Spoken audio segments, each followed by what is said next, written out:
I'm a college student who cycles to campus every day. It's not a long ride, but I have to go through an area where it's illegal to ride on the sidewalk, so I'm forced to use the road. Most drivers don't mind and just go around me since I stay at the edge and try not to be a nuisance.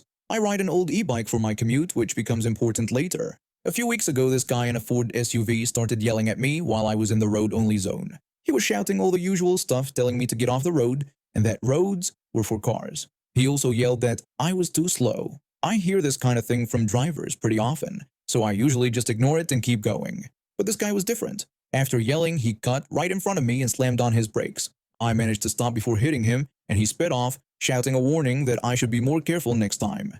I was pretty angry, but I hadn't got his license plate or anything. I figured nothing could be done about it anyway since there was no real proof. During lunch, I told my friend who works as an emergency medical technician about what happened. He got really mad and told me he's seen the nasty results of cars successfully brake-checking cyclists. 2 days later, the same jerk in the Ford SUV tried to brake-check me again.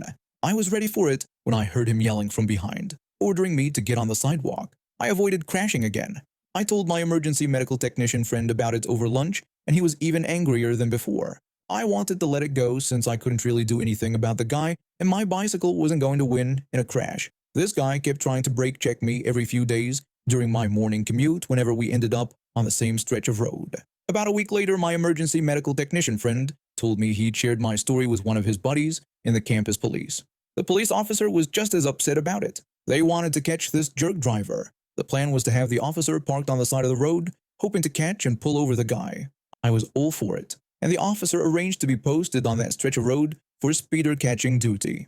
A few uneventful days passed with no sign of the road rager. I saw the cop parked in the same spot every day where the road has a left turn lane and a straight lane. Finally, one morning I'm pedaling along, and I hear that familiar voice. The SUV guy was yelling at me to get off the road again, calling me a jerk. I yelled back, challenging him to catch me. Then I took off. I was pedaling as hard as I could and maxed out the throttle on my e-bike. I guess this made the driver even angrier because I heard his engine roar as he chased after me. He moved into the left lane while I stayed in the right. I looked to the side and saw this nasty-looking old man in the driver's seat with his passenger window open. His mouth was moving like he was yelling, but I couldn't hear him over the wind. When we approached the spot where the police car was parked, I started to slow down. The driver took this chance to swing right in front of me. I don't know if it was his speed or his anger that made him swing so wide, but he cut across my lane and crashed straight into the back of the police car. I barely had time to slow down to about 15 miles per hour before I crashed into the side of his car. The officer got out looking absolutely furious and called for an ambulance and another police car. Luckily, no one was seriously hurt since the jerk was only going about 25 miles per hour, but the impact was enough to set off the SUV's airbags. It turned out the guy was driving drunk. Who drinks before 9 a.m.? He got arrested for that, plus making an illegal lane change and probably other stuff too. I don't know all the details, but I'm pretty sure causing a crash like that would lead to some extra charges. The guy had to pay for extensive repairs on the police cruiser and buy me a new e-bike to replace the one he destroyed when he cut in front of me. The frame of my old bike had snapped. On top of that, I heard his car was declared totaled by his insurance company because the airbags went off, so he has to pay for a new car too. With any luck, he'll lose his license from the drunk driving charges and won't be able to harass cyclists again. It's crazy how one person's entitlement and road rage can lead to so much trouble. I'm just glad that nobody got seriously hurt and that there's one less dangerous driver on the road now. It was supposed to be a relaxing New Year's getaway. My family and I had been looking forward to our annual ski trip to Vermont for months.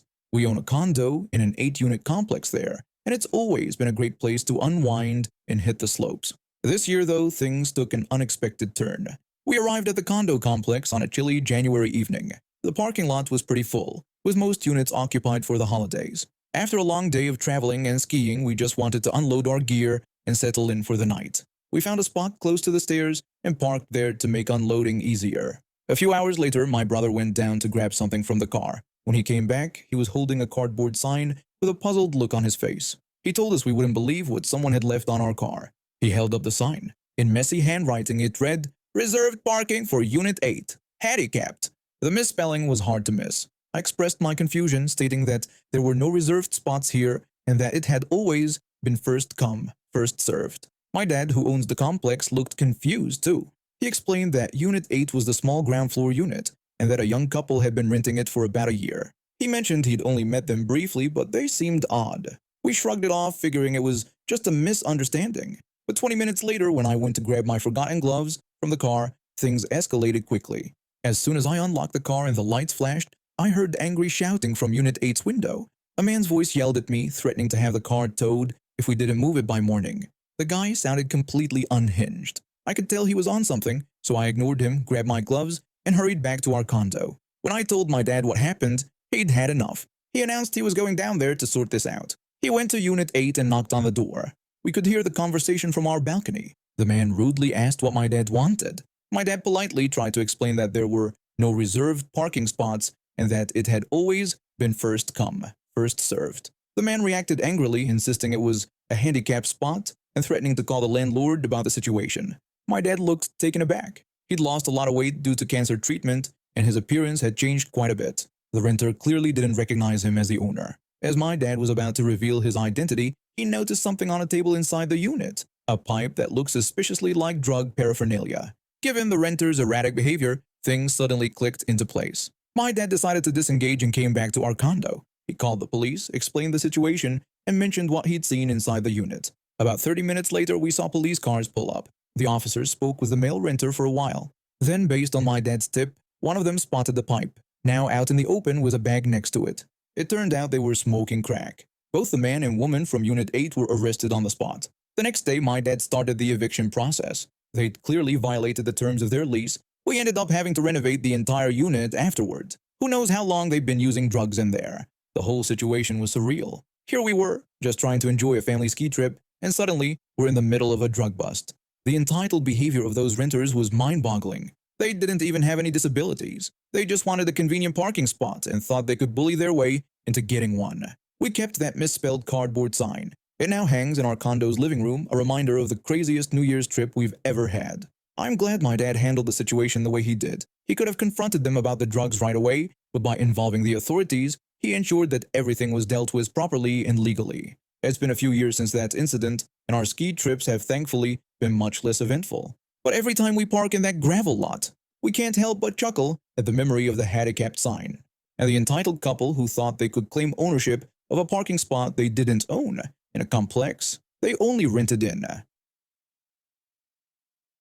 I grew up in a tight-knit neighborhood in the 1970s. My family wasn't rich, but we got by. My parents worked hard to provide for me and my younger brother. I was a typical teenager, rebellious, always looking for excitement. That's how I stumbled into the mess with the local pizza shop. When I was 15, the pizza place around the corner had been there forever. The owner was this gruff, middle-aged guy who always seemed annoyed when customers came in.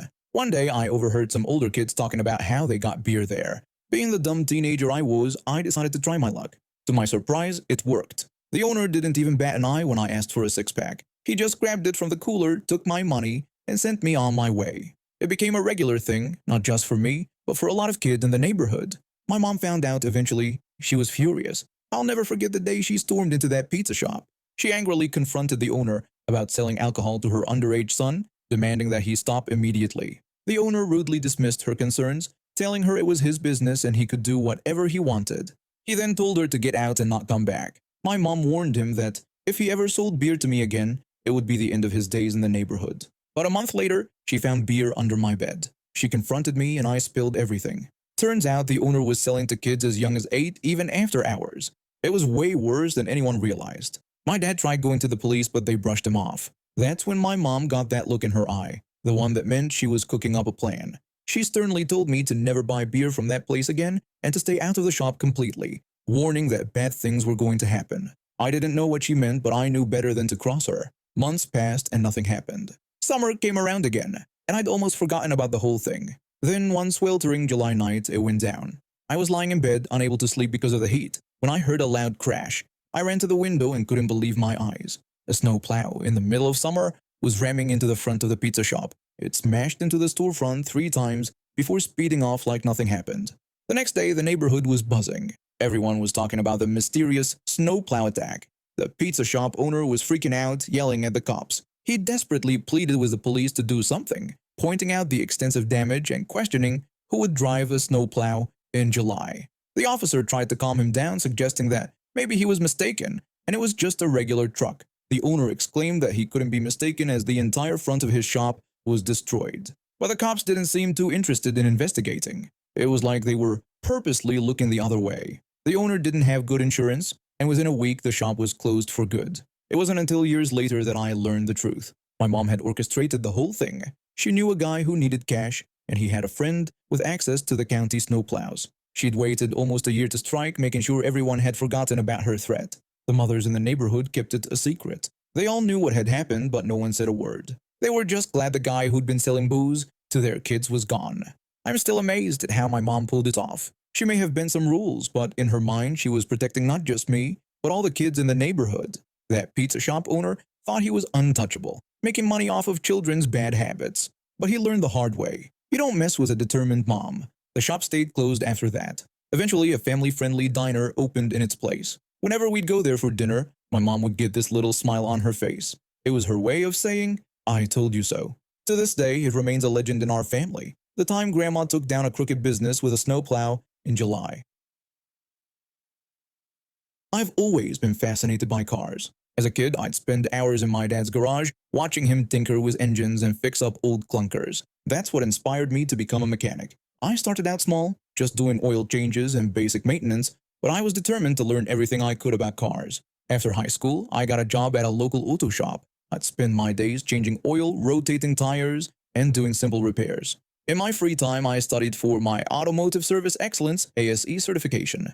It was tough, but I knew it would be worth it in the long run. One day, about 6 months into my job, this old guy comes in. He's driving a beat-up sedan that's seen better days. As soon as he pulls up, I can hear the brakes grinding. It's not a good sound. The old guy asks about getting new brake pads and how much it would cost. I tell him I'll take a look and bring the car into the shop. I start to drive the car in, and man, those brakes are screaming. I know right away it's more than just pads. I get it up on the lift and take the wheels off. What I see makes me wince. The rotors are completely shot. There's no brake surface left at all. It's worn down to the cooling fins in the middle. I go find my manager to explain the situation. I tell him about the problem with the sedan, mentioning that the rotors are completely gone, and it needs more than just pads. My manager nods and goes to talk to the customer. I watch from a distance as he explains the situation and even takes the old guy out to show him the damage. But this guy isn't having it. The old guy accuses us of trying to rip him off. He insists he knows what his car needs and demands we just do the pads like he asked. My manager tries to calmly explain that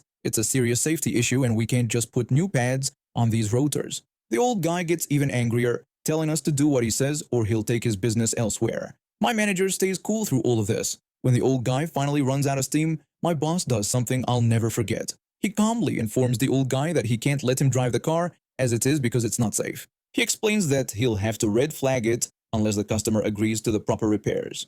The old guy looks like he's about to burst a blood vessel. He yells that we can't do that, it's his car, and threatens to call the cops. My manager calmly replies that it's the customer's right to do so and offers to call them himself. Next thing I know, my boss is on the phone with the State Highway Patrol. When they show up, he walks them through the damage, explaining everything.